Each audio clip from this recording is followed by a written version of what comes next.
Assalamualaikum warahmatullahi wabarakatuh. Halo teman-teman semua, selamat datang kembali ya di channel Biko Story. Bagi kalian yang baru saja mengunjungi channel ini, perlu kalian ketahui bahwa channel ini adalah channel yang mengulas berbagai hal, kisah, kasus, misteri hingga sejarah dalam kemasan cerita bergambar. Dan pada video kali ini, kembali lagi admin akan mengulas salah satu kisah dari tanah Banyuwangi. Berbicara mengenai Banyuwangi, memang tidak terlepas dari berbagai kisah misteri yang ada di dalamnya. Admin sendiri sudah pernah mengulas tentang Banyuwangi yang sempat disebut sebagai kota santet, hingga bahkan kemunculan ninja-ninja misterius di daerah tersebut. Namun jauh sebelum peristiwa itu, sebenarnya juga ada peristiwa berdarah yang pernah terjadi di Banyuwangi. Tepatnya adalah pada bulan April 1987. Peristiwa yang membuat siapapun bergidik dan dikenal sebagai pembantaian Banjarsari. Masyarakat Banyuwangi, khususnya para orang tua dan juga mereka yang sudah lahir di tahun 80-an, kebanyakan dari mereka akan merinding jika mendengar nama Wirjo. Ya, Wirjo yang dikenal sebagai sang jagal, atau lebih tepatnya sang pembantai. Kala itu begitu menghebohkan tanah Banyuwangi.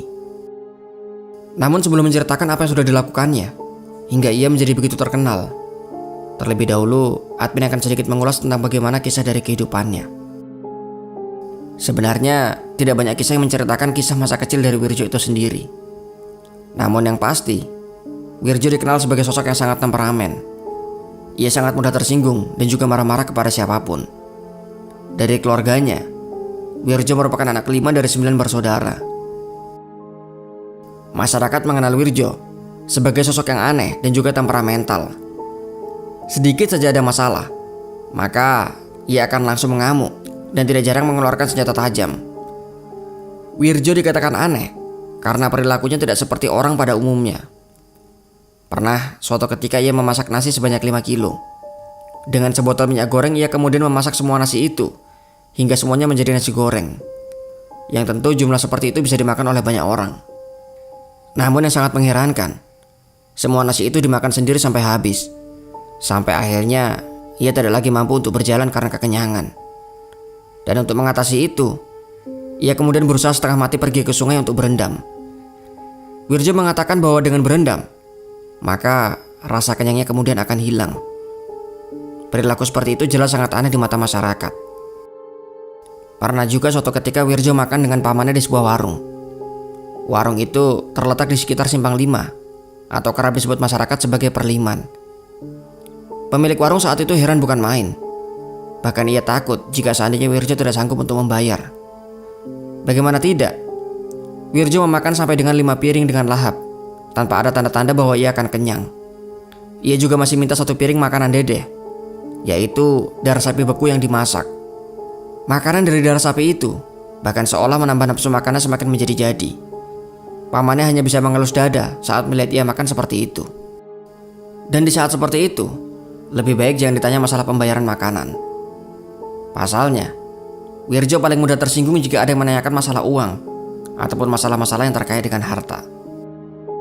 Kehidupan Wirjo saat itu memanglah sangat berantakan. Bisa dibilang ia kurang mampu jika dibandingkan dengan saudara-saudaranya. Padahal orang tua Wirjo dulunya terbilang mampu. Namun harta yang ia terima dari orang tuanya seolah hilang tak berbekas. Tidak mengherankan. Hal ini terkait dengan kebiasaan mabuk dan judi yang selalu dilakukan Wirjo saat ia memiliki uang. Sebenarnya ia pernah merantau untuk menambah pundi-pundi keuangannya dan kemudian bekerja di pabrik kertas di Jakarta. Namun tak berselang lama ia kemudian dipecat dari perusahaan tersebut karena tudingan bahwa ia dengan sengaja merusak salah satu alat. Alat itu adalah kendaraan forklift, dan saksi mengatakan bahwa ia dengan sengaja menabrakannya ke sebuah dinding. Dan setelah itu, ia pun akhirnya pulang kembali lagi ke kampungnya, yaitu kampung Banjarsari. Wirjo kemudian bekerja sebagai petani dan menggarap sawah milik kakaknya. Tak lama setelahnya, ia kemudian menikah dengan Idaroh. Namun hingga umurnya 40 tahun, yaitu di tahun 1987. Sampai saat itu, ia masih tidak memiliki anak kandung. Setelah menikah, Wirjo bukannya berubah menjadi lebih baik. Ia justru lebih sering marah-marah. Sifat temperamennya semakin menjadi-jadi. Teman-teman judinya pun sudah hafal betul untuk jangan sampai salah berucap di depan Wirjo. Bisa-bisa ia akan langsung naik pitam dan mengeluarkan senjata. Bahkan pernah ketika ia kehabisan uang, ia meminta uang kepada ibunya. Namun di saat itu ibunya tidak menyanggupi permintaannya. Wirjo pun langsung naik pitam dan hampir menusuk ibunya dengan sebuah keris. Sikap Wirjo sungguh sangat di luar nalar. Selain dari keris, ia juga kerap membawa sabit atau celurit. Namun sebenarnya alat yang dibawanya sedikit berbeda. Masyarakat Osing dari Banyuwangi lebih mengenalnya dengan nama jombret. Jombret sendiri memiliki bentuk yang panjang seperti parang, namun di bagian ujungnya sedikit melengkung dan biasa digunakan untuk mencari rumput oleh masyarakat lokal. 2 hari sebelum peristiwa itu terjadi, Sutejo, yaitu paman dari Wirjo, ia sempat melihat Wirjo sedang mengasah jombretnya. Sutejo pun bertanya untuk apa ia mengasah jombret itu. Dan kemudian Wirjo menjawab dengan singkat bahwa jombret itu akan digunakan untuk menjaga diri. Meskipun Sutejo heran, namun saat itu tidak ada dugaan akan terjadi sebuah petaka yang besar. Hingga kemudian di tanggal 14 April 1987, entah setan apa yang merasuki Wirjo. Saat itu ia sedang membawa sapi di saat istrinya sedang mencangkul di sawah. Wirjo meminta istrinya untuk minggir, namun karena jalan masih lebar ia mengatakan bahwa sapi itu masih bisa lewat. Dan seketika itu Wirjo pun langsung naik pitam dan kemudian memukul istrinya bertubi-tubi. Bahkan tongkat pecut yang biasa digunakan untuk memukul sapi, ia gunakan untuk memukul istrinya. Pukulan itu tidak henti Wirjo hujamkan, dan semua peristiwa itu disaksikan oleh tetangganya, yaitu Darmi. Istrinya kemudian berlari tunggang-langgang entah kemana. Begitu juga dengan Darmi dan juga saksi lainnya. Tak ingin kecipratan masalah, mereka yang menyaksikan langsung pergi dari tempat itu. Dan rupanya sang istri langsung pergi bersembunyi ke rumah orang tuanya. Orang tua dari Idaro sendiri tinggal di desa Kemiren, kecamatan Glagah. Wirjo yang pulang mencari istrinya, ia tidak mendapatinya di rumah. Ia pun semakin marah dan kemudian bergegas ke rumah mertuanya. Dan akhirnya ia pun mengamuk hebat di tempat itu. Satpam yang mengetahui tabiat dari Wirjo kala itu juga takut dan tidak berani menenangkan. Setelah puas mengamuk, Wirjo pun akhirnya pulang ke rumahnya. Keesokan harinya di tanggal 15 April, Wirjo mengasah sebuah jombret dan parang di rumahnya.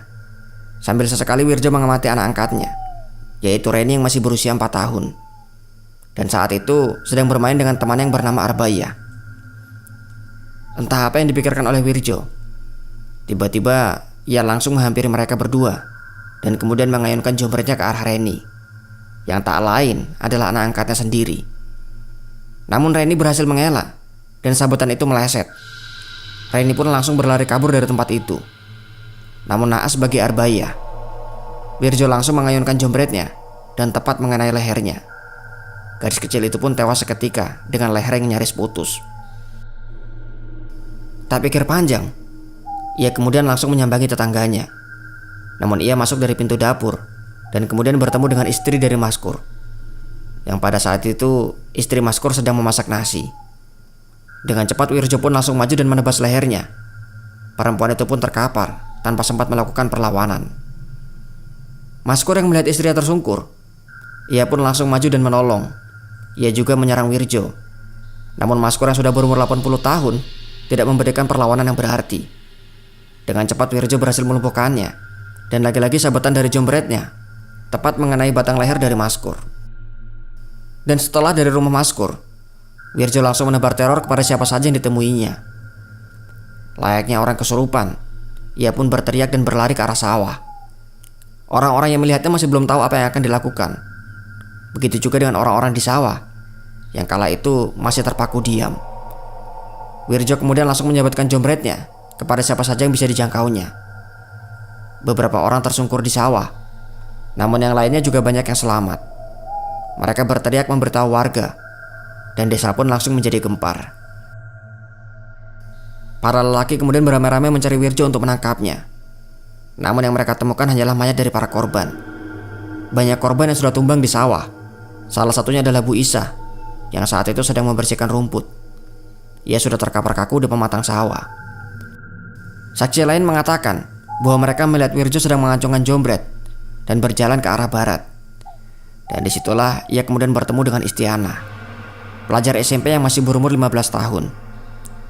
Wirjo pun langsung mengajarnya. Istiana berusaha berlari sambil berteriak histeris. Namun pada akhirnya ia pun terkena sabetan dari Jombret dan Istiana pun tumbang bersimbah darah. Di tempat lain juga ditemukan 2 jasad, yaitu Mbah Suwenda 73 tahun dan juga Mbah Taman 75 tahun. Leher mereka juga menganga seperti korban yang lainnya.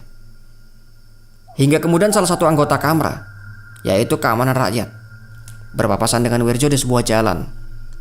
Melihat Wirjo yang penuh dengan darah, anggota tersebut curiga dan menjaga jarak. Namun Wirjo dengan tiba-tiba langsung maju menyerang dan kemudian mengayunkan Jombretnya. Anggota Kamra yang pintar silat itu pun menepis. Lehernya masih selamat dari sabetan itu. Namun ternyata 2 jarinya hilang tersabet dengan Jombret. Dan pada akhirnya ia pun harus mengambil jurus langkah 1000 untuk mencari bantuan. Wirjo pun terus melanjutkan terornya. Korban tumbang di mana-mana yang totalnya mencapai 32 orang. 18 orang tewas di tempat, 2 orang meninggal di rumah sakit Belambangan, dan sisanya mengalami luka serius akibat sabetan. Penduduk desa Banjarsari benar-benar dibuat ketakutan. Apalagi sampai malam harinya Wirjo masih belum ditemukan, dan kemungkinan ia masih berkeliaran mencari mangsa. Hingga kemudian seorang pemanjat pohon kelapa melapor kepada Sutejo, yaitu paman dari Wirjo. Ia sempat melihat Wirjo di dekat sungai, masuk ke daerah Dusun Delik dan Gerangan di desa Kemiren. Sutejo kemudian bersama dengan polisi dan juga tentara. Mereka semua menyisir daerah tersebut. Di sanalah kemudian keponakannya itu sudah ditemukan tidak bernyawa, dengan posisi gantung diri. Ia mengenakan celana pendek tanpa baju, dan kakinya terendam di aliran air sungai. Namun ketika para polisi menurunkannya, kakinya masih sempat bergerak. Dan seketika itu juga langsung membuat sebagian dari polisi itu lari tunggang langgang. Rupanya Wirjo sudah tewas pun masih begitu ditakuti. Memang pada saat itu masyarakat sebenarnya masih belum yakin jika Wirjo mati. Mereka percaya bahwa Wirjo kebal dan juga sangat susah mati. Dan beberapa fakta aneh terkait dengan peristiwa ini. Yang pertama adalah polisi yang harusnya menolong malah justru kecelakaan di wilayah Asem Bagus, dan bahkan sampai menimbulkan korban jiwa. Anehnya lagi, ambulan yang harusnya datang juga mengalami kecelakaan, sehingga pada saat itu benar-benar tidak ada bala bantuan yang datang. Fakta aneh yang kedua, Wirjo meminum darah dari Arbaya, yaitu korban pertama yang baru berusia 4 tahun. Fakta yang ketiga, jauh sebelum kejadian, Pak Ogo, yaitu kakak sepupu dari Wirjo, ia pernah mengatakan bahwa ada anak indigo di tahun 65 yang berkata bahwa nanti di tahun 1987 waktu muncul banjir darah. Dan ternyata di tahun 87 itulah kejadian dari pembantaian Wirjo itu terjadi.